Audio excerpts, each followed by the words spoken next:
जय हिंद दोस्तों। बहुत बहुत स्वागत है आपका हमारे इस इंफॉर्मेटिव वीडियो में। आज हम बात करेंगे CPE आवर्स के बारे में, जो हर एक चार्टर्ड अकाउंटेंट्स के लिए बेहद ज़रूरी होते हैं। बहुत से नए और पुराने CH के मन में ये सवाल आता है कि आखिर CPE आवर्स क्या होते हैं, क्यों ज़रूरी हैं और इन्हें पूरा कैसे किया जाता है। चलिए आसान भाषा में समझते हैं। सबसे पहले CPE आवर्स क्या है, इसका क्या मतलब है। तो CPE का मतलब है कंटिन्यूइंग प्रोफेशनल एजुकेशन, यानी एक बार आपने CA की डिग्री ले ली तो आपकी सीखने की यात्रा यहीं ख़त्म नहीं होती। बदलते टैक्स लॉ, अकाउंटिंग स्टैंडर्ड्स और नई फाइनेंशियल रेगुलेशंस के साथ अपडेट रहना हर CA के लिए ज़रूरी है। इसी के लिए ICAI ने CPE आवर सिस्टम बनाया है। CPE आवर्स क्यों ज़रूरी है, अब ये समझ लेते हैं। CA का काम केवल अकाउंटिंग या ऑडिटिंग तक सीमित नहीं है। हर साल income tax, GST, company law, accounting standards में बदलाव आते रहते हैं। अगर आप अपडेट नहीं रहेंगे तो क्लाइंट्स को सही गाइड नहीं कर पाएंगे। इसलिए ICAI हर मेंबर को ये मैंडेट करता है कि वो हर साल कुछ CPE आवर्स पूरी करे, ताकि उनकी प्रैक्टिस की क्वालिटी और प्रोफेशनल अंडरस्टैंडिंग बनी रहे। अब सवाल ये आता है कि CPE आवर्स कितने पूरे करने पड़ते हैं। तो अब सबसे ज़रूरी सवाल यही है जो सभी CA को जानना होता है। तो ICAI ने इसे प्रैक्टिसिंग CA और नॉन प्रैक्टिसिंग CA के लिए अलग अलग डिवाइड किया है। सबसे पहले जिन CA ने सर्टिफिकेट ऑफ प्रैक्टिस लिया है, यानी जो प्रैक्टिसिंग चार्टर्ड अकाउंटेंट्स हैं, उनके लिए क्या सिस्टम है वो मैं आपको बता देता हूँ। तो हर कैलेंडर ईयर में 40 CPE आवर्स पूरे करने होते हैं, हर कैलेंडर ईयर में, यानी 1 जनवरी से 31 दिसंबर को हम कैलेंडर ईयर कहते हैं। इनमें से कम 20 स्ट्रक्चर्ड लर्निंग आवर्स होने चाहिए, जैसे सेमिनार, वर्कशॉप, ऑनलाइन कोर्स होने चाहिए। बाकी जो 20 अनस्ट्रक्चर्ड आवर्स होते हैं, जैसे सेल्फ लर्निंग, रिसर्च, आर्टिकल पढ़ना और टेक्निकल बुक्स, ये हो सकते हैं।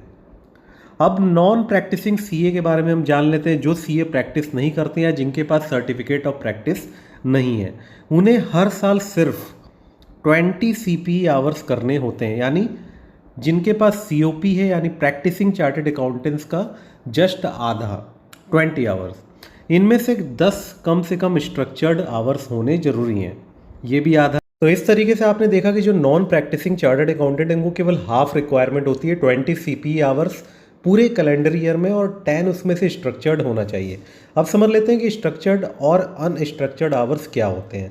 वैसे मैंने एग्जांपल आपको ऊपर दिया था, लेकिन एक बार डिटेल में समझते हैं। स्ट्रक्चर्ड आवर्स की अगर मैं बात करूं तो ये वो होते हैं जब आप ऑफिशियली ICAI या किसी अप्रूव्ड इंस्टीट्यूशन के प्रोग्राम में हिस्सा लेते हैं, जैसे वर्कशॉप हो गया, वेबिनार, सेमिनार, कॉन्फ्रेंस या online CPE hours. Unstructured hours क्या होते हैं? ये वो होते हैं जब आप सेल्फ स्टडी करते हैं, जैसे कि आर्टिकल लिखना, प्रोफेशनल जर्नल्स पढ़ना, टेक्निकल रिसर्च करना, या तो फिर सेल्फ लर्निंग मॉड्यूल्स को पूरा करना। CPE आवर्स पूरा करने का क्या तरीका है वो भी समझ लेते हैं। ICAI की डिजिटल लर्निंग हब पर लॉगिन करके आप ऑनलाइन CPE कोर्सेज कर सकते हैं। रीजनल काउंसिल्स और ब्रांचेज भी समय समय पर CPE सेमिनार्स और वर्कशॉप्स कराते हैं, जो मैंने स्ट्रक्चर्ड में जिसका एग्जांपल दिया। हर अटेंडेंस कोर्स पूरा करने के बाद CPE आवर्स ICAI पोर्टल पर ऑटोमेटिक अपडेट हो जाते हैं।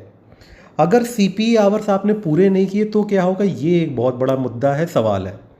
अगर आपने अपने CPE आवर्स पूरे नहीं किए तो ICAI आपके स्टेटस को नॉन कंप्लायंट दिखा देगा। आपकी मेंबरशिप या COP रिन्यूअल में भी दिक्कत आ सकती है और प्रोफेशनल रेपुटेशन पे भी आपके असर पड़ेगा। तो फाइनली दोस्तों, CPE आवर्स सिर्फ एक फॉर्मल रिक्वायरमेंट नहीं है, बल्कि ये आपके प्रोफेशनल ग्रोथ और अपडेट रहने के लिए भी बहुत ज़रूरी है। अगर आप एक एक्टिव और सक्सेसफुल चार्टर्ड अकाउंटेंट बनना चाहते हैं तो हर साल अपने CPE आवर्स पूरे करना कभी मत भूलिए।